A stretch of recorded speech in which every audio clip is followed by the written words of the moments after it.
สบายดีเด้อทุกคนสบายดีตอนเช้าเนาะจากเมืองเคียบทุกคนวันนี้กบกับหมู่เนาะซีมอนกับสิพากันมาย่างพาทุกคน National Park จังได๋เฮาก็สิไปพนมเปญเลยเด้มื้อนี้ตอนแรกว่าสิอยู่โฮสเทลแต่ก็ได้มาแล้วก็มาเป็นหมู่ซีมอนซะฝนตกทุกคนตอนนี้พวกเฮากันนั่งตุกๆเนาะมาตอนแรกย่างมาแต่ว่ามาเบิ่งจากโฮสเทลมานี่ก็40นาทีทุกคนโอ้โหก็เลยพากันโอเคซั่นก็นั่นตุกๆเนาะพากันตุกๆหารกันมาคนละเกือบ1ดอลเนาะประมาณ20ปลายบาทนี่แหละต่อคนหารกันนะมันก็สิเข้าไป National Park ทุกคนเป็นภาษาลาวเป็นหยังว่าป่าสงวนบ่ต้องซื้อปี้เข้าเนาะถ้าบ่ฮู้ว่าเท่าใดกบกะฝนตกใส่อีแตะมาเนาะเป็นครั้งแรกที่จะใส่อีแตะย่างป่า ซิมอนไปซื้อน้ำดื่มอยู่ฝนตกกลางคันห่มอยู่เด้นี่ คันห่มกะอ่อนแอขนาดลมพัดนี่แบบโอ้โหพอจะหักเนาะคันลมพัดแห้ง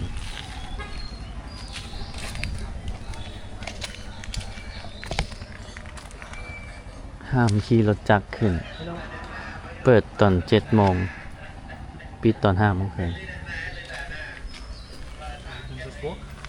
Hello Hello. You go in the car? Yeah Okay, just you go in, you pay $1 per person. Okay $1 for person คนละ1ดอลทุกคน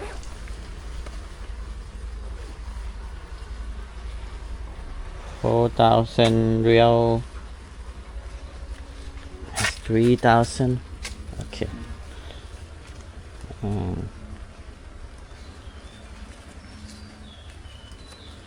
what's $1 1,000 You pay For me, one. yeah can you help me Yeah, which one do you need? Need 5? yeah only 5 2 3 4 okay 5 thank you thank you Wait, I need to wait for the change because I had only 20. okay waiting for the change คนละ1ดอลทุกคนคนละ20,000 กีบซะ21,000 กีบคนละ30 บาทเนาะขาเข้า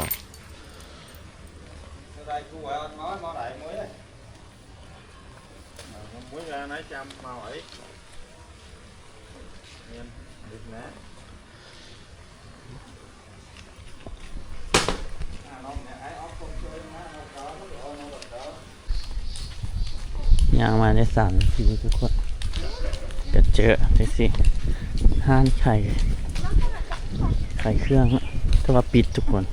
แล้วฝนตกที่นี่ก็เห็นทะเลว้าว at the beach เห็นทะเลทุกคน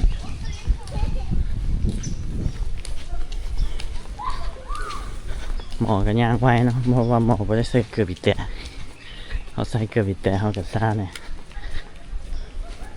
ย่างไปบ่ได้มันยันมันปรึด นะทุกคนถือว่าย่างง่ายนะรถก็ขึ้นได้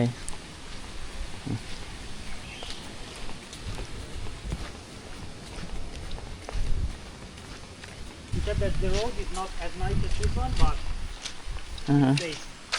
ทุกคนตอนนี้พวกเขาย่างมาฮอดแล้วย่างมาได้ This is the 2.5 kilometer 2.5 กิโล30 นาทีนะว่านี่ล่ะ Oh so we go up here right Yeah ย่างขึ้นอีกทุกคนประมาณเท่าไหร่ How many minutes 12 minutes ย่างขึ้นอีกป่าพัดลมลมพัดย่างขึ้นอีก12 นาทีทุกคนเส้นทางกับประมาณนี้น้ำฝนถือกล้องครับไป ครั้งแรกที่ใส่เกือบอีแตะย่างป่าเนาะกับกังคันหมย่างป่า Here why it's not far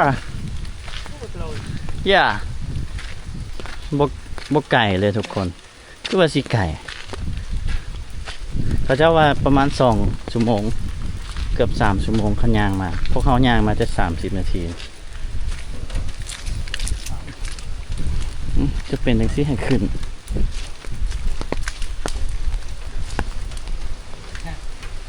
Careful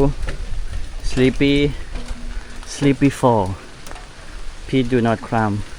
more than 10 tower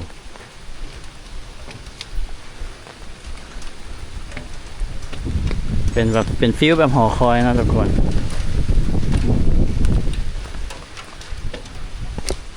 โอ้เห็นวิวงามเลยเอากับกั้งคันโฮมลมกับฮักยานคันโฮมฮักกับบ้านนะทุกคนมันบางพอแล้วทุกคนกล้องน่าจะเสียหายซิมอนสบายดี Sawadee. เดี๋ยวงานขึ้นมาแล้ววิวก็360ทุกคนโอ้หมอกเนาะฝนตกมันก็งามไปอีกแบบหมอกภูเขาทะเลแบบ360เลยวิวอันนี้มันทะเล This one is the sea This view is the mountain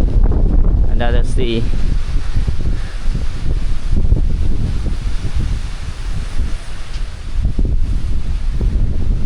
มาทุกคนตอนนี้ฝนตกอีกแล้วโอ้โหลงไปก่อนย่านมืออีกได้นี่ใส่อีกแต่ได้ทุกคนอันนี้เป็นป้ายเนาะป้ายเมื่อกี้เขาขึ้นไปนะเขียวๆแต่ลูกศรกับซี่ไปฟังนี่ได้เห็นเมืองเห็นอย่างบ่ฮู้ว่าลงออกได้หรือบ่เขาบ่บอกเลยเนาะป้ายบ่บอกเลยว่าย่างไปออก exit ฟังนี้หรือบ่ Let me ask long เดี๋ยวถามลองก่อนฝนตกแห้ง If it's working. Yeah me too maybe like I ask long ทุกคนย่างไปต่อเนาะไปฝั่งขวาน่าจะเป็นทางออกเมื่อกี้เห็นรถกายไป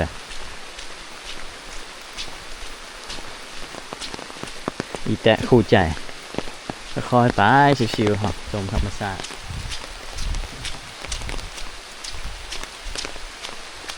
แต่ว่าอยู่นี่ก็คล้ายๆบ้านเฮาเลย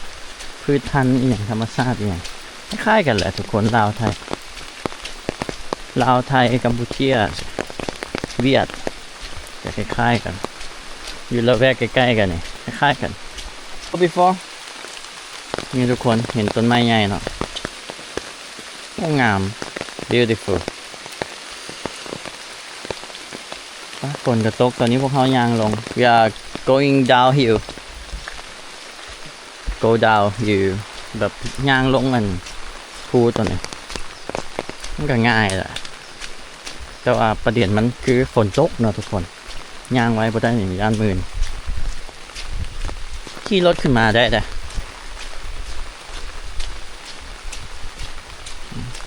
มาถึงช่วงฤดูฝนเนาะจำเป็นแล้วทุกคนทะเลกับโบงามเนาะแต่ก็ว่าเป็นอย่างมันก็งามไปอีกแบบฝนตกก็จะเห็นหมอก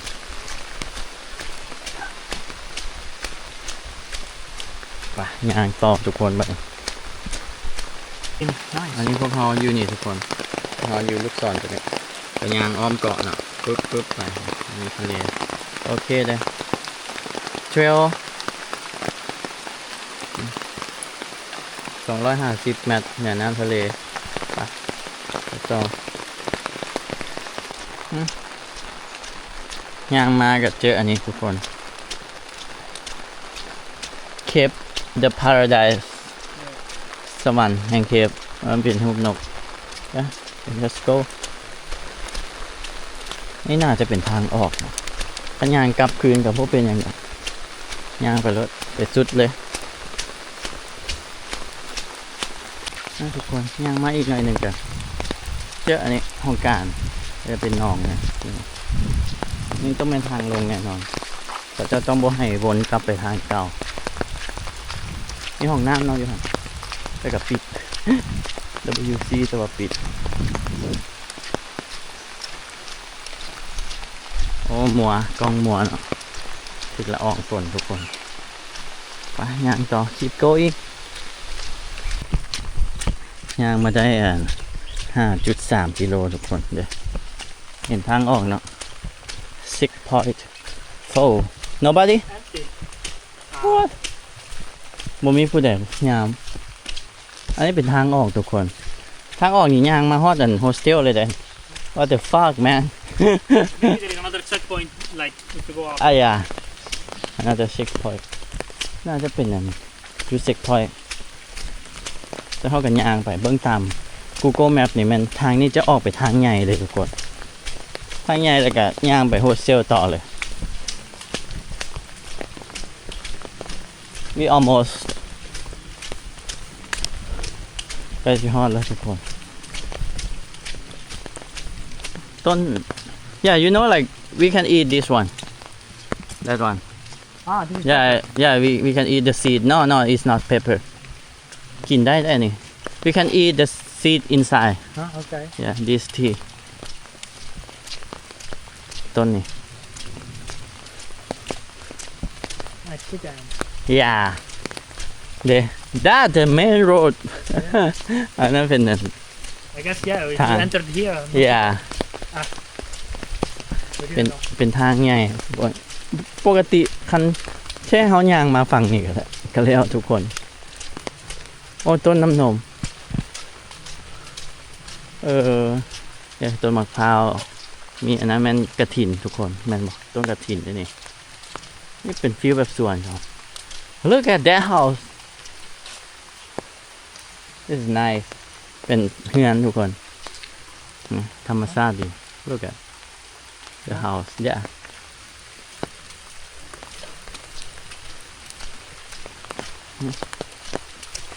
คล้ายๆลาวเลยแต่ต้นอันนี้นะมันจักซื้ออย่างเนาะแต่มันเฮาทุบอันนี้มันกินได้นะทุกคนมะม่วงมานี่มีเฮือนคนด้วยหั่น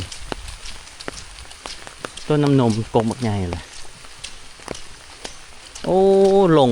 งหั่นย่างฟังนี้ทุกคนเฮาไปย่างไปเข้าทางเข้าแล้วเฮาก็ย่างกลับมาออกฝั่งก็ดีเนาะออกกำลังกายชั่วโมงกับ18 นาทีก็สิว่า not bad เลยทุกคนปกติเขาจะว่าประมาณ 2-3 ชั่วโมงเฮาย่างไว้ขนาดใส่อีแตะได้นี่มันได้ขิงเนาะ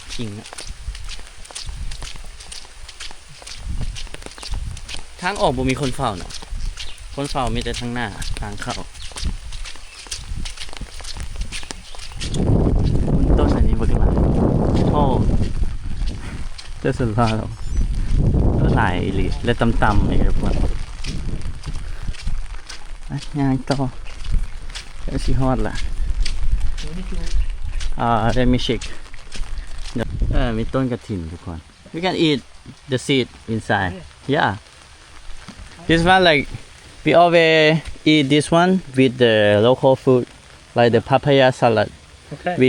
eat the whole like we just oh fuck นี่อันนี้กินได้นะกบอธิบาย we eat like this one and we always use your hand Okay. by we eating like here and eat yeah Okay. กินได้นี่กระถิน yeah you can try the seed one seed เดี๋ยวให้โอ้ so what ให้ซีมอนซิม yeah you can eat yeah the seed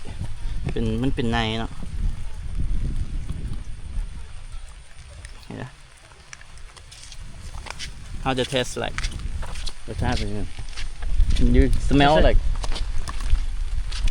Kind No. of sweet. Yeah we can eat here it's a little sweet กินได้นะกระถินกินกับตำบักหุ่งเนาะ